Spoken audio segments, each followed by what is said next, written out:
Welcome to the Blackskins podcast. It's Wisdom Wednesday, and the family is growing, and we knowing something good can happen from continuing to be steadfast and taking the discipline to continue to grow. The things that I know, I'm going to share. I don't have too many stories in regard to wisdom, but I do have some sage ways, things that I've observed, how I've come about coming to said conclusions. I'll share with you.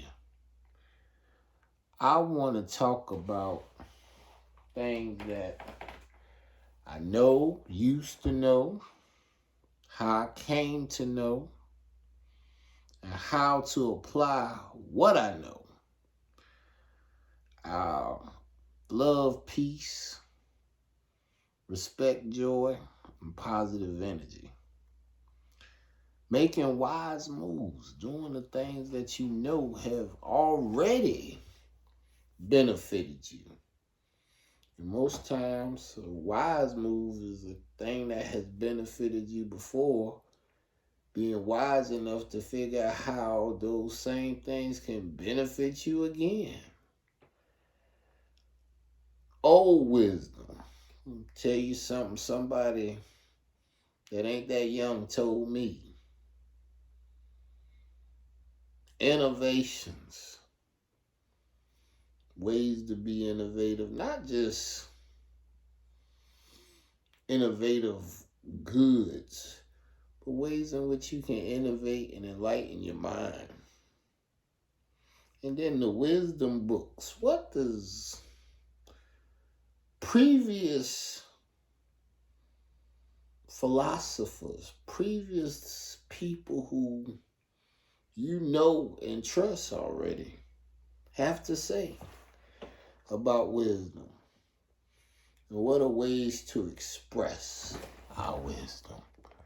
Well, today I'm going to do my best to talk about some things I've seen.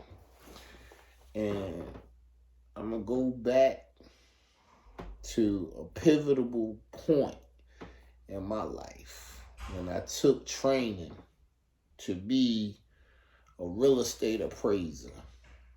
And they taught us a process, the process of appraisal. First, knowing your subject property. And most times, our subject is ourselves. We know ourselves. That's our subject. And to figure out the value, because appraisal is about trying to figure out the value. Figuring out the value of self. How do you do that? You make comparables. So, in real estate, what they will tell you to do a appraisal is to figure out, one, what is the definition of your property, meaning what size is it, how many rooms do it have, where is it located, defining the property, defining yourself, understanding yourself, where you can easily have categories that now when you do a comparable to other property, you can compare it based off of exact value, meaning this house has 4 bedrooms, that house has 6 bedrooms. How do we go about making sure that we give value for the greater than and the lesser than? The wisdom of this all is recognizing that none of us are the same. We don't communicate the same. We don't comprehend the same. We don't answer questions with the same answers. We don't ask questions with the same verbiage. We don't utilize our minds the same. Our minds were not made in the same way. We have all come to a point of figuring out how it is best that we communicate. Like, different people say, what's your love language? And one person's love language will be totally different from the person beside them. And where you are raised and who raised you. One person could raise 3, 4 children, and each child is totally independent on how they think, how they see things, how they go about coming to conclusions. So we will be under full illusions to think that we can deal with everybody the same. If there is any wisdom, it's about learning how to communicate with others. Everybody communicates differently. And knowing how to be able to not just get your point across, but to get positive steps done effectively without allowing the one thing that everybody has to deal with, regardless if you have a lot, have a little, know a lot, know a little, have a lot of experiences, have little experiences. We all have different things in our life that brings us stress, brings us uncertainty, where we ourselves know we have to continue on, but exactly how to continue on, we may not know. We may know that we have much on our plate to do, but how to do it, we may or may not know. So, what is it that allows us all to be able to continuously move forward, or sometimes keep us complacent in place where we feel like we're just chasing after our tails in the rat race? It's not just undue stress, because we all go through stress, but how it is we are able to deal with said stress and the attitude that we bring to the table in dealing with any and everything reveals what is truly inside of us. I've seen times in which people come to a conclusion based off of one thing said, and they feel like they got a whole slate of your truth, where all they got is a sound bite, and that sound bite don't have not one true reality present within what was said. So on this Wisdom Wednesday, I want to talk more so about how can we deal with ways, not just to heal, but how can we deal with folks and be honest with how we can truly be of help and benefit to those whom we communicate with. One thing I recognize is some people don't listen to what you're saying to them. You can be talking about a solution that you think could be brought to the table. Instead of them even considering the conclusion they have is already in their mind. Like, there are some people who, regardless of the conversation that you are trying to have, they've already prejudged the conversation that you wanted to have, and they already have their points that they are trying to bring to you instead of addressing what was even said. I've listened to people more over the years than having things to say. Because by listening, I'm able to put folks into those categories of the appraisal. Like I told you, I went to school for appraisals, but instead of actually learning to appraise properties, I took that same matrix that they utilize to figure out the value of a home and did my best to value people. And not in a manner of judging them, but truly, as the process says, I'm appraising. And appraising just means I'm analyzing so I can know what value I can add. I am not capable of taking away value from anyone. But by knowing the different types of individuals, the different types of way people communicate, and being able to correctly apply it to those whom I am talking to, it allows a greater opening of understanding to be able to happen. And you recognize that everybody communicates different. When you are a certain way in your communications, you learn how to change your approach based off of whom, why, when, where you are talking.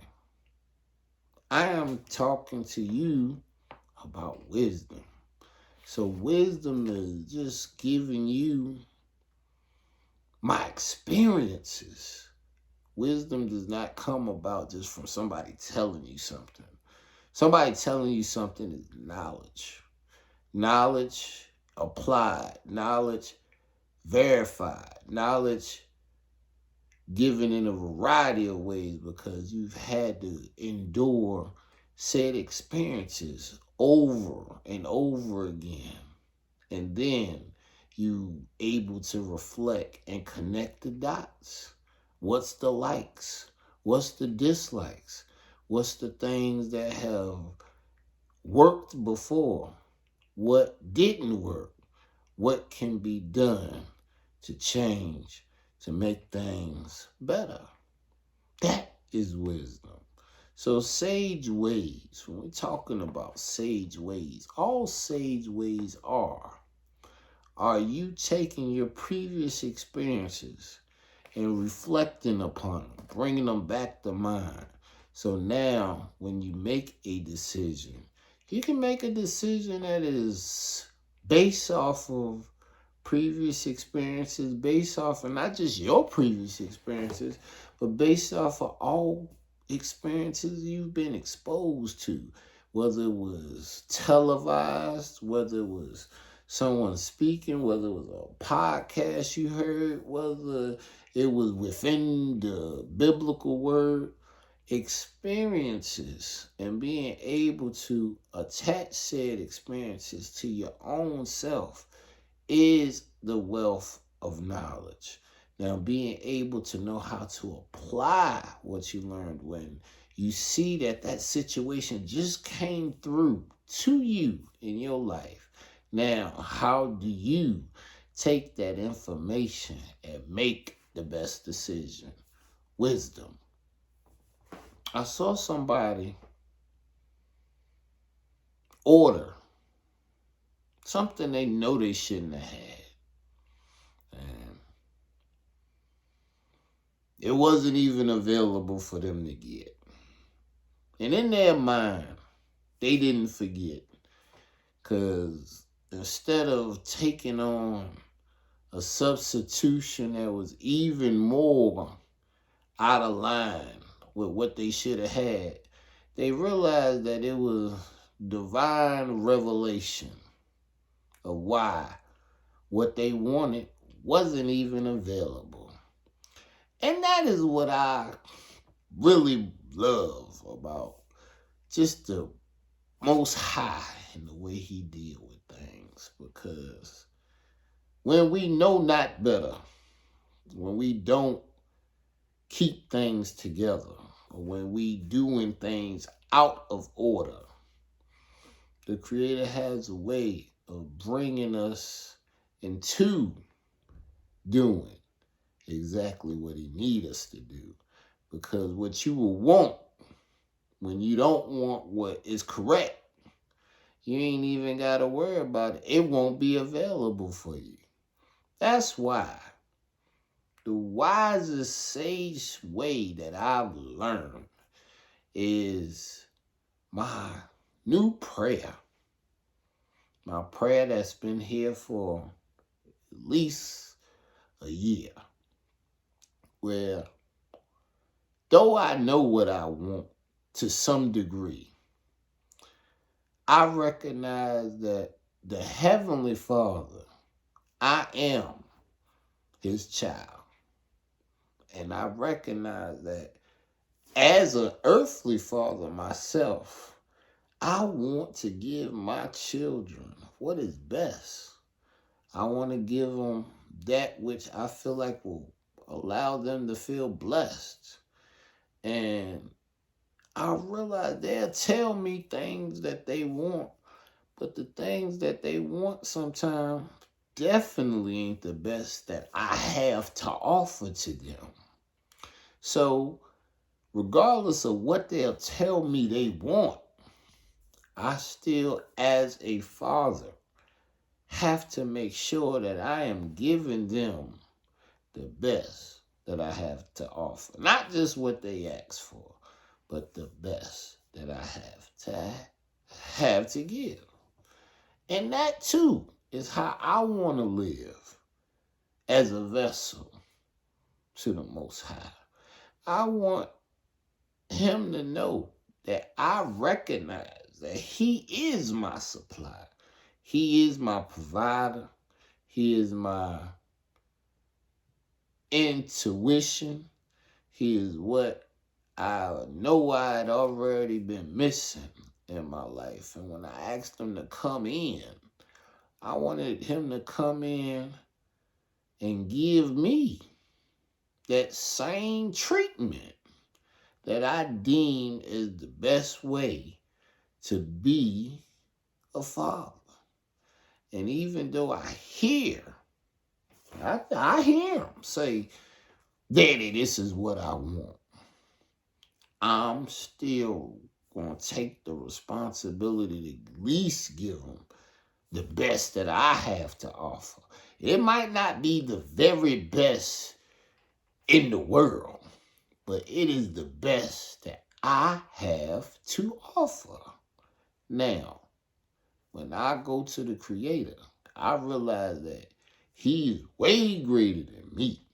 He has access to everything, all the resources in this world under his control. So I have a statement just as bold, and I say, Creator, what I want, I already know. It ain't the best. So I ask you to please bless me with the best that you have available. And I'm telling you, the wisdom of letting the stresses of what I even want go and asking him to allow me to know what you want me to have, what you want me to pursue. On the daily, I am told what I am supposed to pursue. Some days, a priority comes about And the priorities are what aligns us with being in order. Because if your priorities are straight and you're going to take each task and get them done in a systematic way where you have your sequence in order.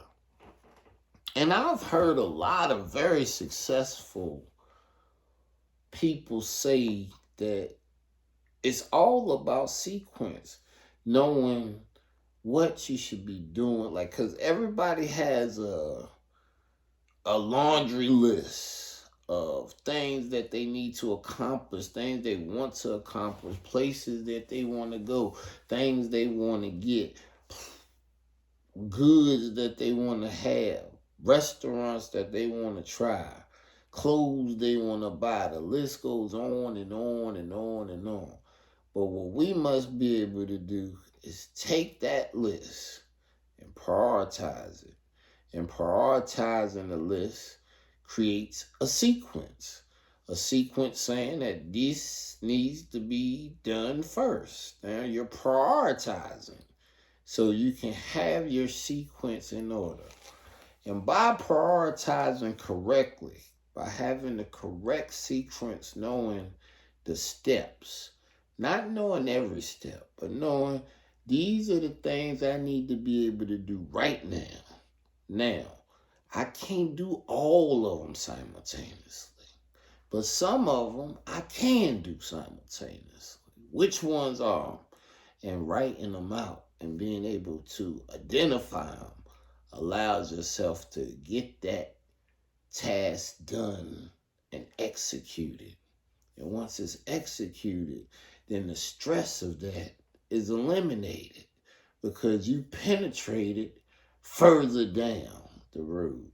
But when you ain't getting further down the road, then you stress because now you realize I should have been further down the road. And should have been and could have been will always give you the greatest amount of stress.